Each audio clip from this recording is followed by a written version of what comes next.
Praise the Lord, जय मसीह की। आप सभी लोगों को आज रविवार के दिन में आराध्य यूट्यूब चैनल सभी लोगों को स्वागत है। आइए प्रिय और प्रभु को वचन को ध्यान करें। आइए प्रभु के वचन को ध्यान करने से पहले थोड़ी सी प्रार्थना करें। हाय प्रार्थना। हालेलुया हालेलुया, स्तुति स्तुति, धन्यवाद धन्यवाद धन्यवाद करते हैं पूज्य पिता परमेश्वर, आपको धन्यवाद। सर्वशक्तिमान प्रभु आपको धन्यवाद। दयालु परमेश्वर आपको धन्यवाद करते हैं प्रभु। इस रविवार के सवेरे के समय हम तुम्हारे चरणों पर आ रहे प्रभु। तुम्हारे दास का ज्ञान को क्रूस पर छुपा दे। तेरे पवित्र आत्मा का तेल तेरे दास के सिर पर उंडेल कीजिए प्रभु। तेरी पवित्र आत्मा के द्वारा, तेरे वचन के द्वारा हमारे से बात कीजिए। ये प्रभु जी गहरे बात से बात तक हमारे चाल चलन कैसे है, वचन की उछियाला में प्रभु जी हमारे पापों को जांच लेने का अनुग्रह दीजिए। विशेष रूप से प्रभु जी तेरे वचन का रोशनी से जहाँ जहाँ पर हम भटक गए परीक्षा करने का अनुग्रह दीजिए। वचन के द्वारा हमारे से बात कीजिए और पवित्र स्थान तंबू में हम योग्यता पवित्रता से चलने की अनुग्रह दीजिए प्रभु जी। सारी प्रार्थना को यीशु मसीह के नाम से मांगते हैं पिता, आमीन आमीन। अब सभी लोगों को फिर से जय मसीह की। रविवार की सारे प्रकार का आशीर्वाद प्रभु आपके जीवन में देगा, आमीन हालेलुया। आइए प्रियो सीधे सीधे अपन वचन में जाएं। आइए सीधे सीधे अपन वचन में जाएं।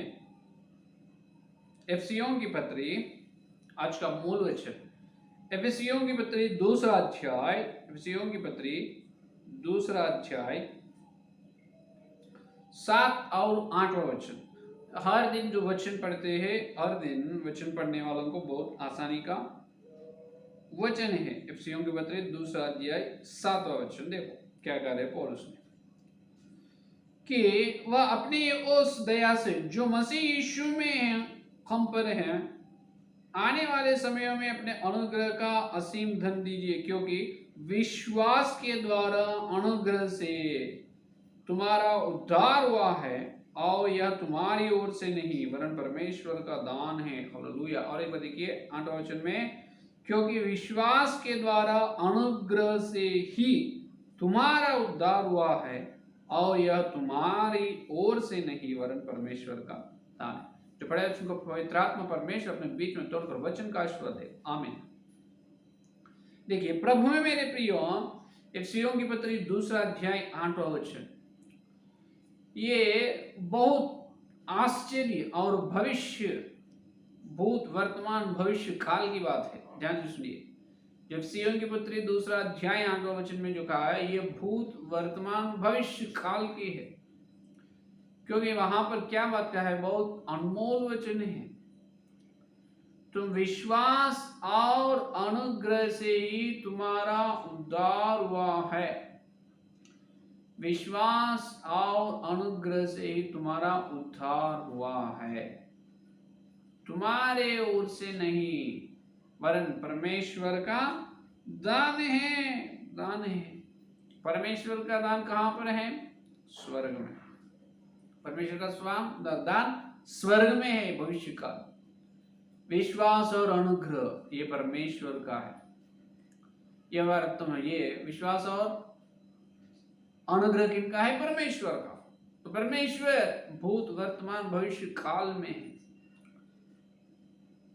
विश्वास और अनुग्रह परमेश्वर का है, आज भी है, इससे पहले भी है, भूतकाल से ही हो। परमेश्वर पर, परमेश्वर के अंदर विश्वास है। परमेश्वर उनके अपने को क्या कह रहा है? परमेश्वर ने अपने ऊपर भरोसा को देख रहा है। विश्वास और अनुग्रह परमेश्वर में पहले ही है, भूतकाल, और ये तुम्हारे ओर से नहीं वर्तमान काल। परमेश्वर का दान है भविष्य का। ये की वचन में 3 समय जो दिखाई दे रहा है यहाँ पर। अनुग्रह परमेश्वर से पहले से ही है। कब से है? आज है, कल है। इससे पहले 2 दिन पहले परमेश्वर के अनुग्रह नहीं थे? नहीं, आदि से परमेश्वर है। आदि से परमेश्वर है, अल्फा ओमेगा है। अनंत काल परमेश्वर में अनंत काल से अनुग्रह है और अनंत काल से उनके पास दान भी है। लेकिन अपना जीवन देखें तो भूतकाल में है ही नहीं। अपन भूतकाल में नहीं थे, अभी वर्तमान काल में है। भविष्य काल में कल या तुम या मैं, ये रहेगा या नहीं पता नहीं, मालूम नहीं। तो प्रभु में मेरे प्रिय देखिए ये सुंदर वचन में पवित्र आत्मा परमेश्वर ने बता रहा है उद्धार के बारे में। ये उद्धार का मतलब क्या होता है? उद्धार का मतलब बचाना, रक्षा करना। उद्धार उद्धार उद्धार, किससे बचाना, किससे रक्षा करना? नरक से छुड़ाना, नरक से छुटकारा।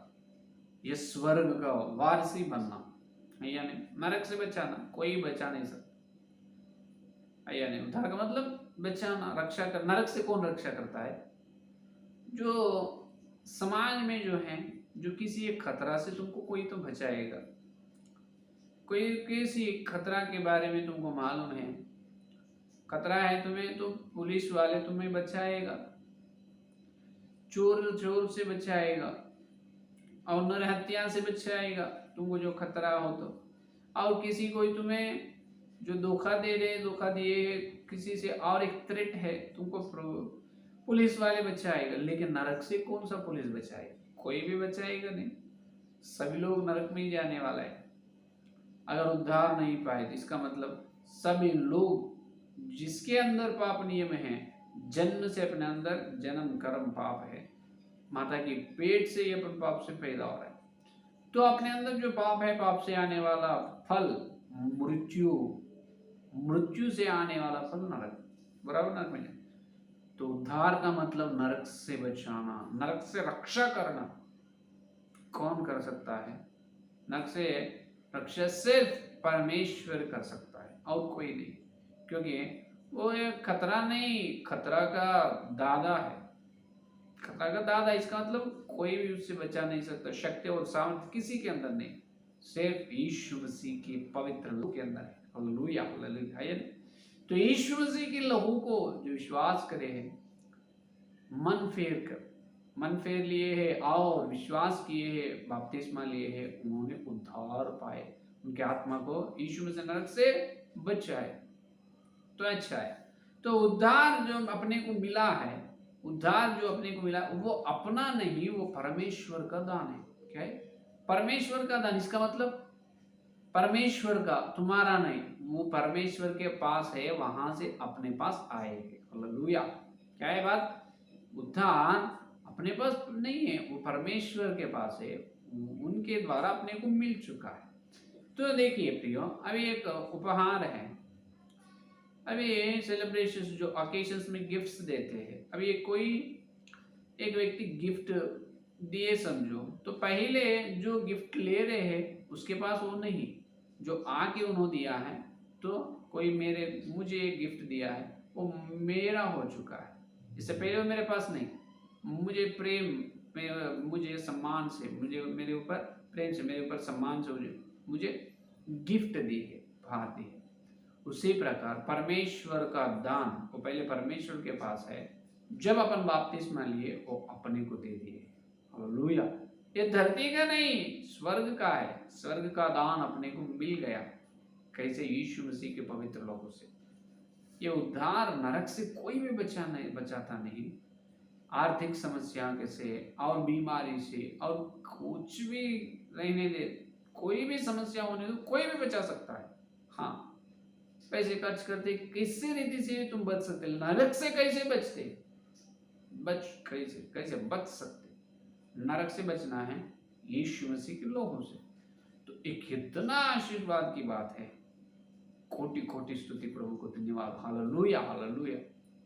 तो उद्धार अपने को दिए, वो मामूल बात नहीं।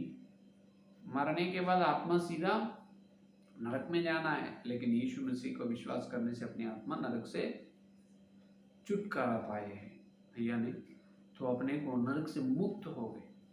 तो ये उद्धार बहुत लोग ऐसे समझते हैं ये मेरा है। इसका मतलब मैं बहुत मेहनत किया हूँ इसलिए मुझे उद्धार मिला। ऐसे भरमा में, ऐसे कल्पना में बहुत लोग हैं, ऐसे दिमाग में।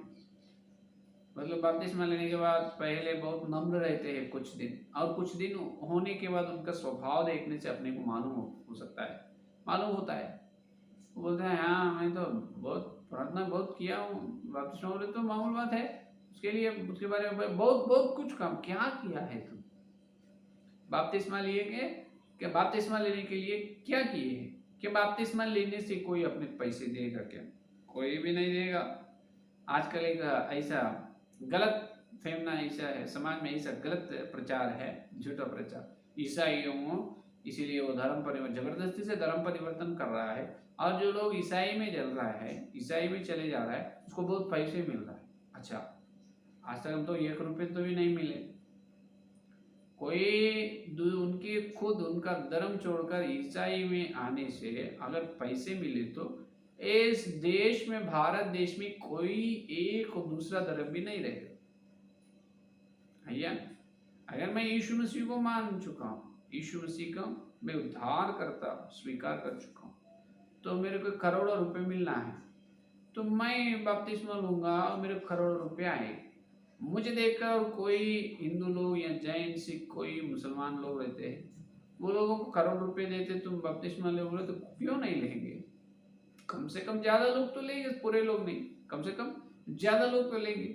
तो जब भारत देश में ज्यादा सबसे ज्यादा ऊंचे स्थान में ईसाई धर्म ही रहेगा, पैसे किसी को भी 1 रुपया भी नहीं मिलेगा, सिर्फ मिलेगा स्वर्ग राज्य। हालेलुया, क्या मिलेगा? स्वर्ग राज्य मिलेगा, बस। ये तो कंफर्म है, पक्का। तो प्रभु में मेरे प्रियो, कुछ लोग ऐसे समझते हैं, ऐसे उनकी योजना, विश्वास लोगों की योजना ऐसा है। आज पवित्र आत्मा परमेश्वर ने बता रहा है, मुझे बपतिस्मा बहुत मेहनत से मुझे मिल चुका है, बहुत कठिन श्रम, बहुत कठिन क्लेश से मैं चल चुका हूँ, इसीलिए मुझे क्या क्लेश में तुम चले? क्या तुम लहू बहाए? क्या क्रूस उठाकर चलेगा? क्या क्रूस उठाकर चले? नहीं, लहू बहाए। कितने गायब हो तुम्हारे शरीर में? बिना कितने रुपए खर्च करे फिर बपतिस्मा ले? मैं तो बहुत लोगों को बपतिस्मा, लेकिन 1 रुपये भी मैं नहीं ली।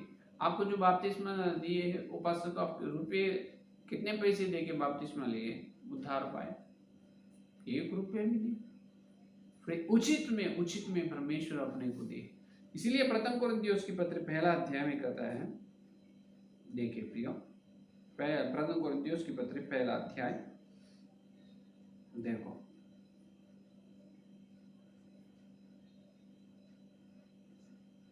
18 वचन, क्योंकि क्रूस की खता नाश होने वालों के निकट मूर्खता है, परंतु तुम उद्धार पाने वालों के निकट परमेश्वर की सामर्थ्य है। क्योंकि लिखा है, मैं ज्ञानवानों के ज्ञान को नाश करूंगा और समझदारों के समझ को तुच्छ करूंगा।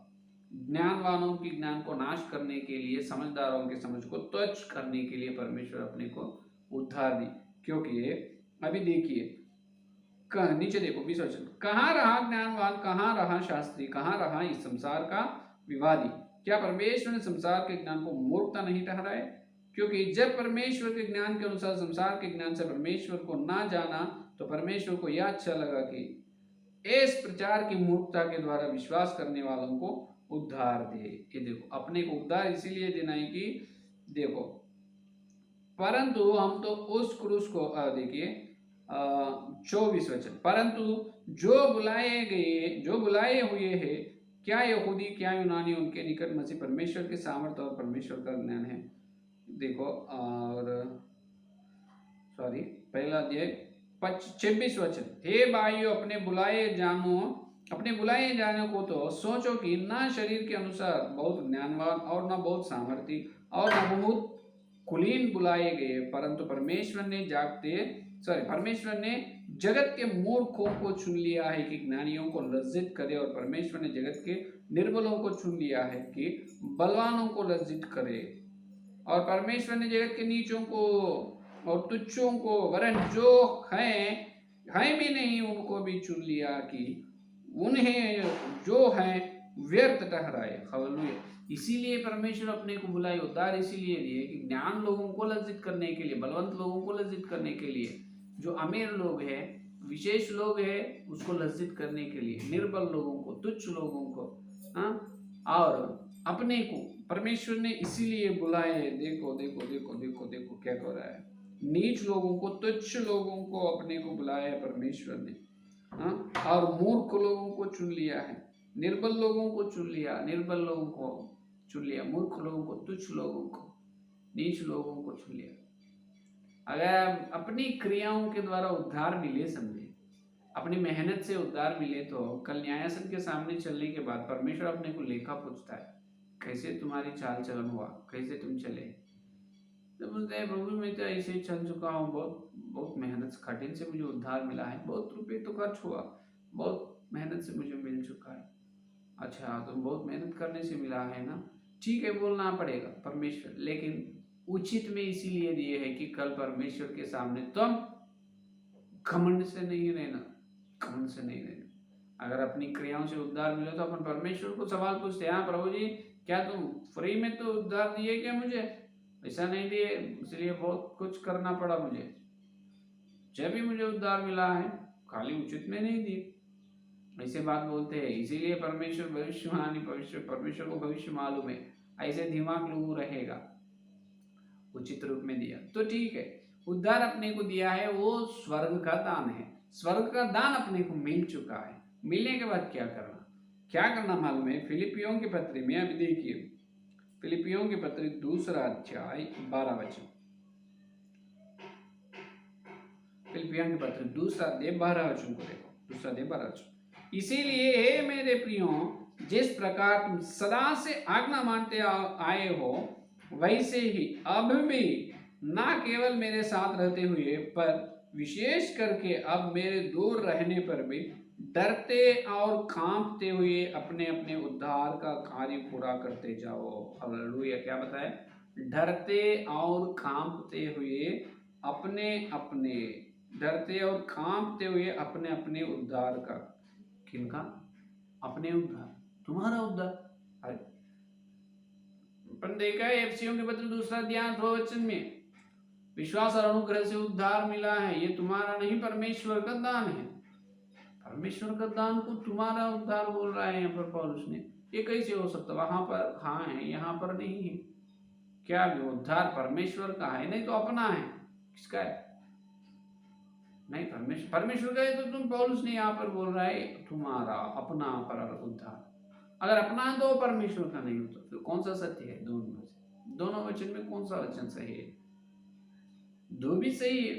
क्योंकि ध्यान से सुनिए, एफसीओं के पत्र 2 अध्याय 8 वचन क्या कहा है, 8वां वचन में, ये परमेश्वर का दान है, लेकिन यहाँ पर अपना। जब बपतिस्मा लेने से पहले उद्धार दान स्वर्ग में है परमेश्वर के पास, जब बपतिस्मा लिए है, पानी में डूबे और फिर उठे, फिर से जन्म ले, जब ऊपर से परमेश्वर का दान तुम्हारे अंदर आए, उद्धार तुमको मिल गया, कैसे, गिफ्ट है, तुम बर्थ हुआ, जब तुमने ये पैदा हुआ है, जब परमेश्वर तुम्हें गिफ्ट दिया है, वही उद्धार। अपने मेरे पास उद्धार आने से पहले वो परमेश्वर का था, अब मेरे पास अब मेरे हो गए, गिफ्ट दिया है। गिफ्ट देने के बाद उससे तुमको संबंध नहीं, जब परमेश्वर का दान अपने जीवन में आए हैं तब वो अपना उद्धार बन गए। हालेलुया। क्या बने, अपना उद्धार। अभी देखो, इसलिए पौलुस ने कहा अभी पहले तो परमेश्वर के पास था, अभी तुम्हारा बन गए, तो अब तुम्हारा उद्धार में तुम कैसे चलना है, डरते और कांपते हुए अपने अपने उद्धार को पूरे करना है। डरते और कांपते, क्या डर और कांप, डर रहे और उद्धार के बारे में कांप रहे, डरना क्या है, कांपना क्या है। क्योंकि अगर तुमको उद्धार में, आत्मिक जीवन में, ये उद्धार का दान में आगे चलने में डरते और कांपते हुए नहीं, तो स्वर्ग में नहीं जा सकते। क्या है, अगर तुम बिंदास है, इसका मतलब उद्धार में अश्रद्धा से है, एकदम सचमुच अच्छा ठीक है, मैं तो बपतिस्मा लिया, पूरे हो गए, सब कुछ अच्छा हो गया, ठीक है, मेरा तो खत्म हो गया, मैं इसलिए स्वर्ग में जाऊंगा, ऐसे निश्चिंत नहीं रहना, निश्चिंत रूप में नहीं रहना। क्या करना है, डरना और कांपना है। डरना क्यों, इसीलिए डरना है कि अपने को एफसीओ देखिए, सॉरी, इब्रानियों की पत्री में अपने को उद्धार के बारे में इसीलिए डर रहे हैं। इब्रियों की पत्री देखिए, यहाँ पर 4वां अध्याय में अपन देख सकते हैं, इब्रियों की पत्री में 4 अध्याय में परमेश्वर ने अपने को ये कह रहा है कि ऊपर से परमेश्वर ने अपने को देख रहा है, क्या है, देखो 4 और 13 वचन, इब्रानियों की पत्री 4वां अध्याय 13 वचन को देखो। इब्रानियों की पत्री 4वां अध्याय 13 वचन, 4 और 13। और सृष्टि की कोई वस्तु परमेश्वर से छिपी नहीं है, वरन जिसे हम लेखा देना है उसके आंखों के सामने सब वस्तुएं खुली और प्रकट है। परमेश्वर के सामने कुछ भी कोई भी छुपा नहीं सकता, सब कुछ उनके आंखों के सामने एकदम प्रकट है, सबको दिखाई देता है। तो इसीलिए डरना है। परमेश्वर तुमको उद्धार दिया है, दान, तब परमेश्वर को मालूम है उनका दान तुम्हारे हाथ में सौंप दे जब तुम्हारा बन गए, तो उसको डरते और कांपते हुए आगे चलना, क्योंकि परमेश्वर देख रहा है। ये बहुत लोगों में ये स्थिति नहीं है, जो कुछ भी करते हैं लेकिन अंदर डर नहीं है, भय नहीं है। परमेश्वर मुझे देख रहा है, मेरे पास परमेश्वर का दान है, उसे अच्छी तरह से संभालना है, उसमें अच्छी तरह से पकड़ना है, अच्छी तरह से मैं आगे चलना है।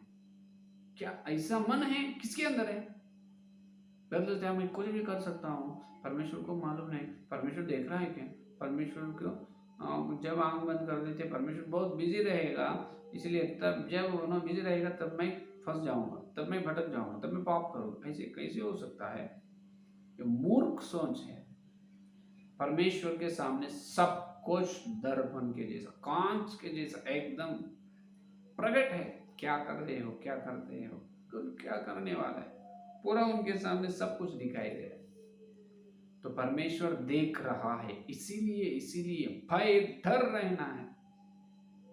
अगर परमेश्वर देख रहा है, ऐसा मन नहीं है, नहीं डरते, नहीं डरते, बिंदास रहते, इसका मतलब डर ही नहीं रहेगा। क्या भी नहीं होगा, चलते हैं, गाड़ी चलाएंगे। कैसे चलाते? अरे उद्धार तुम्हारा नहीं, परमेश्वर का दान है, उसके बारे में लेखा पूछेगा तुमको। जिसको लेखा देना है उसकी आंखों को सब कुछ दिखाई दे रहा है, लेखा देना है परमेश्वर को। डर नहीं। अगर परमेश्वर देख रहा है, ऐसा डर है, झूठ तुम नहीं बोल सकते, बुरा नहीं देख सकते, किसी को बुरा नहीं कर सकते, किसी को धोखा नहीं दे सकते, और दूसरे तेरा पड़ोसी को भय नहीं कर सकते, प्रेम करते। परमेश्वर देख रहा है, ऐसा डर तेरे अंदर है, परमेश्वर का दृष्टि, उनका नजर मेरे ऊपर है, ऐसे तुम्हारे मन में है, ऐसा तुम है स्वभाव तुम्हारे अंदर, तो तुम वचन के विरोध चाल चलन नहीं चल सकते। जो पाप को तुम घृणा करते हैं, घृणा हो जाते पाप तुमसे, लेकिन ऐसा नहीं है। परमेश्वर देख रहा है, नहीं देख रहा है, इसीलिए चुप चुप के तुम कैसे चुप चुप के काम करते हैं? जितना भी चुप चुप के काम करने से भी परमेश्वर को मालूम ही होगा, खुले का पूछेगा। तो डरना और कांपना क्यों? परमेश्वर हर दिन उनकी आवाज, उनके वचन से अपने से बात कर, इसीलिए कांपना चाहिए। उनका आवाज सुना रहा है, इसीलिए कांपना चाहिए। यही इब्रानियों की पत्री में अपने को मालूम है। देखो इब्रानियों की पत्री 7वां अध्याय 7वां वचन, 4वां अध्याय 7वां वचन, देखो 7वां वचन से, यही इब्रानियों की पत्री 4वां अध्याय 7वां वचन से देखो क्या कह रहा है 7वां वचन। तो फिर वह किसी विशेष दिन को ठहराकर इतने दिन के बाद दाऊद की पुस्तक में उसे आज का दिन कहता है, जैसे पहले कहा गया, यदि आज तुम उसका शब्द सुनो तो अपने मनों को कठोर न करो। यदि आज तुम उसका शब्द सुनो तो अपने मन को कठोर न करो। क्या हर दिन तुम परमेश्वर का शब्द, अपना वचन तो सुन रहे हो, तो परमेश्वर का शब्द सुन रहा है, कांप रहे नहीं, क्योंकि इस्राएल लोगों के अंदर ऐसे कांपना नहीं। परमेश्वर बात कर रहा है मूसा के द्वारा। सिनाई पर्वत पर परमेश्वर यहोवा की महिमा है, यहोवा उपस्थित हुआ है, अधिक महिमा। मूसा का मुंह को देख ना सके, वो देख नहीं पाए, तो ना महिमा उनके मुंह पर, उनके पेट पर भी थे। लेकिन आज वचन की महिमा अपने मुंह पर आ रहा है, वचन का रोशनी अपने जीवन में आ रहा है, पवित्र आत्मा परमेश्वर वचन का शब्द अपने को सुना रहा है, लेकिन डर रहे नहीं, कांप रहे नहीं। जब मूसा ने सिनाई पर्वत पर चढ़ा था, तब इस्राएल लोग पर्वत से दूर रहने की आज्ञा दी, तुम दूर रहो। सब लोग डर गए। जब यहोवा ने मूसा से बात करते थे, यहोवा की वाणी से, यहोवा का आवाज स्वर से इसराइल लोग डर गए, कांप रहे। हर दिन वचन सुन रहे हैं, वचन के आवाज से तुम कांप रहे क्या आत्मिक जीवन में? हे प्रभु जी, तेरी उत्तम आवाज, तेरे स्वर के लिए धन्यवाद करता हूँ। प्रभु जी, तेरी ऊंची, तेरे परमेश्वर, तुम्हारा स्वर का मतलब, तुम्हारा आवाज का मतलब वो बहुत पवित्र है, पवित्र है, पवित्र है, अनंत जीवन का है। उतना ऊंचे शब्द तेरी मुंह की बातें से मुझे बात कर रहे हैं। मैं इतना नीच और तुच्छ हूं, लेकिन मैं नीच और तुच्छ की कानों में तेरी आवाज को चला रहा है। कितना अद्भुतशाली है परमेश्वर, तुझे धन्यवाद करता। ऐसे धन्यवाद स्तुति का नम्रता मन रहे, कांपते नहीं, वचन सुनते हैं, छोड़ देते हैं। इसीलिए इसराइल लोग ऐसा ही करे। इसराइल लोग परमेश्वर के जो उद्धार है, लाल समुद्र पार कर मूसा ने उनको चलाया। जब लाल समुद्र पार ना उद्धार का सादृश्य है। जब जंगल में आए तब से परमेश्वर के गुड़गुड़ाना, गुड़गुड़ाना, बस इतना ही। हमेशा प्रभु हमको क्या किया है। जब वहीं अच्छा था, फिर उनके राज्य में, फिर उन राजा के पास जब हम गुलामी थे, गुलामी रहने देना था, खाली यहाँ पर लेके आए मूसा, वहीं अच्छा था, वहीं। अरे फिर क्यों पुकारे, क्यों परमेश्वर को बुलाए तुम?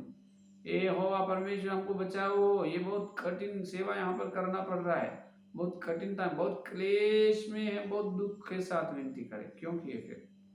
अब जंगल में आने के बाद परमेश्वर को, महिमा को देख रहे, परमेश्वर की आवाज को सुन रहे, डरे नहीं, कांप रहे नहीं। क्या परमेश्वर का मतलब क्या समझ रहे हो? आज भी बहुत लोग संदेश को सुन रहे हैं, एक कान से और एक कान से छोड़ रहे। परमेश्वर बोलते, संगति बोलते, डर नहीं है, परमेश्वर देख रहा है, ये डर है। परमेश्वर का आवाज मेरे कानों में चल रहा है, तब कांपना चाहिए, कांपना चाहिए, सेटराइट होना चाहिए, चाल चलन सुधर लेना चाहिए। कांपने का तो सुधरना, सुधर लेना, सेटराइट होना, कांपने का मतलब। इससे लोग ऐसा नहीं चला। इसलिए प्रभु ने क्या कहा, नीचे देखो, आठवां वचन, और यदि योजुन के उन्हें विश्राम में प्रवेश करा लेता तो उसके बाद दूसरे दिन की चर्चा ना होती। इसलिए जान लो कि परमेश्वर के लोगों के लिए सप्ताह का विश्राम बाकी है, क्योंकि जिसने उसके विश्राम में प्रवेश किया है उसने भी परमेश्वर के समान अपने कामों को पूरा करके विश्राम किया है। ये देखो, इसीलिए हम प्रयत्न उस विश्वास में, उस विश्राम में प्रवेश करने का प्रयत्न करें। ऐसा ना हो कि कोई जन उनके समान आज्ञा ना मानकर गिर पड़े। Hallelujah, hallelujah. आज्ञा ना मानकर गिर पड़ते हैं बहुत लोग। आज्ञाओं को नहीं मानता है, आज्ञाओं को नहीं मानेगा, उसी प्रकार गिर जाता है, गिर जाता है। इसीलिए सावधान रहो। क्या रहो? सावधान, सावधान करिए, सावधान, सावधान रहनी चाहिए। तो उद्धार परमेश्वर का दान है। वो आज अपने को परमेश्वर देने से वो अपना उद्धार बन गया। तो तुम्हारे पास परमेश्वर का उपहार, प्रभु का दान आए हैं, उसको संभलना है। डरते और कांपते, परमेश्वर देख रहा है, प्रभु मैं तेरे वचन के अनुसार, वचन के उजाला में, तेरे वचन के रोशनी, तेरी योजना के अनुसार चलना है, कांपना है। हर दिन प्रभु मेरे से बात कर रहा है। बहुत सारे संदेश मैं सुन चुका हूँ, लेकिन एक भी मेरी चाल चलन नहीं आए तो कैसा? प्रभु जी माफ करो, माफ करो, मैं सुधरना ही कांपना है। डरते और कांपते हुए उद्धार में आगे बढ़े तो फंस जाते, भटक जाते, आखिरी तक नहीं रहते। जो आखिरी तक उद्धार में स्थिर रहेंगे वो लोग ही स्वर्ग में जाए, नहीं तो नहीं, बिल्कुल। तो प्रभु प्रियो, आज पवित्र आत्मा परमेश्वर पूछ रहा है, तुम तुम्हारे उद्धार के जीवन में, आत्मिक जीवन में कैसे हो? अपनी चाल चलन कैसे? प्रेरितों की शिक्षा को तुच्छ समझ रहा, हाँ हर रविवार रोटी तोड़ो, ये प्रेरितों की शिक्षा। संगति में आओ बोले तो नहीं आ रहा है, रोटी तोड़ो बोले तो नहीं, तो प्रार्थना का वेदी टागे, प्रार्थना का वेदी गिर चुका है। प्रेरितों की शिक्षा, संगति, रोटी तोड़ने, प्रार्थना का लोलीन रहना है। कहाँ पर लोलीन है? वो प्रभु का आवाज है, डर रहे क्या, कांप रहे क्या? नहीं, बिल्कुल नहीं। तो जागो कि पापों की क्षमापन मांगेंगे, प्रभु के लहू से पाप की क्षमा मांगकर पवित्र स्थान में जाएंगे। उस प्रकार के बड़े पवित्र परमेश्वर सबको देगा। आमीन। आइए सुन प्रार्थना कर। Hallelujah, hallelujah, hallelujah. प्रभु जी स्तुति, स्तुति, धन्यवाद, धन्यवाद, धन्यवाद करते हैं यीशु मसीह। इस रविवार के दिन, इस सुबह के समय तेरी उत्तम संदेश के द्वारा हमसे बात की है प्रभु, आपको धन्यवाद, धन्यवाद करते हैं। हाँ प्रभु, विश्वास और अनुग्रह के द्वारा ही हमारा उद्धार हुआ है, हमारा ओर से नहीं, तुम्हारा दान है प्रभु, स्वर्ग का दान हमको दिया है। और प्रभु स्वर्ग का दान देने के बाद हमसे कहा है ये अभी तुम्हारा दान बन गया, तुम डरते और कांपते हुए इस उद्धार में आगे बढ़ो, पूरा करो। हाँ प्रभु, हमारे अंदर डर नहीं है, परमेश्वर ऊपर से देख रहा है, डर नहीं, तेरे स्वर सुन रहे, कांप रहे नहीं, सुधर ले नहीं उस पर प्रवर्तन को। प्रभु हमारा चाल चलन, हमारा व्यवहार को सुधर रहे नहीं। आपकी यीशु मसीह बहुत बड़ी पाप में है, बहुत बड़ी पाप में, और पाप क्षमा करो यीशु मसीह, तेरे पवित्र लोग के नीचे आ रहे। गए रविवार से रविवार, सोमवार, मंगलवार, बुधवार, गुरुवार, शुक्रवार, शनिवार, आज रविवार तक सारे सप्ताह बहुत सारे बातों में चूक गए प्रभु, बह गए, भटक गए प्रभु, फंस गए, माफ कीजिए हे प्रभु। तेरी आवाज बहुत बार सुना है, हजारों, सौ सौ सौ सौ सौ हजारों संदेशों में सुन रहे, एक संदेश में भी हम प्रभु परिवर्तन, हमारा चाल चलन परिवर्तन नहीं हो रहा है प्रभु जी। एक संदेश से ही हम कांप रहे नहीं, माफ कीजिए, ऐसे गुण हमारे अंदर से निकल दीजिए तेरे लहू से प्रभु। हमारा कठोर मन को नहीं, जो मांस का हृदय हमको दीजिए यीशु मसीह, तेरे लहू के नीचे आपको क्षमा कर। हमारे शरीर के, हमारे दृष्टि, हमारे कान से सुनना और बोलना और चाल चलन सारे बातों शरीर के पाप ज्ञानेंद्रिय कर्म से और प्रार्थना से दूर, वचन को नहीं पढ़े, वचन को ध्यान की सुसमाचार नहीं सुने, आत्मिक पाप और जल प्रभु जी, और उसी प्रकार पैर करना, प्राण पाप, सारे पापों से भी हम माफी मांगे यीशु से, तेरे लहू से पाप को क्षमा करो प्रभु जी, तेरे पवित्र लहू से, मेमना तेरे लहू से शुद्ध कर, पापों को क्षमा करो हमको फिर से नहीं मन कठोर मन हमारे पितने, हमारे प्रभु जो हमारे पिता लोग है, इससे लोगों का मन में अंदर नहीं रहना यीशु के नाम में, हमको हमारा हृदय कठोर हृदय यीशु के नाम में निकल जाना है, मांस का हृदय हमको मिलना है यीशु के नाम में प्रभु जी, तेरे लहू से शुद्ध करो, शुद्ध करो।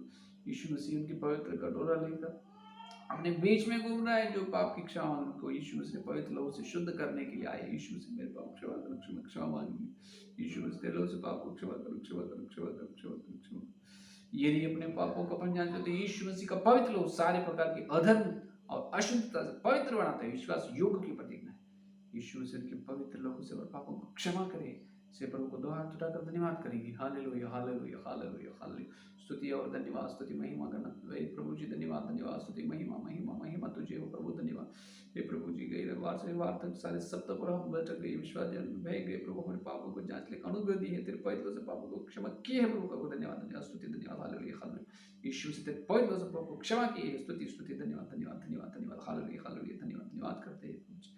जितने लोग इस संदेश में सुनने वाले हैं प्रभु जी, हर एक के संदेश को फल करो और थोड़ी से हम तेरे प्रभु में और योग्यता से, पवित्रता से चलने इस रविवार से आने वाले त्योहार तेरे दूसरे आगमन तक हम हर समय डरते और कांपते हुए उद्धार को पूरे करने की पवित्र शक्ति और सामर्थ्य हमको दीजिए। सारी प्रार्थना यीशु मसीह के नाम से मांगते हैं, आमीन, आमीन। Praise the Lord.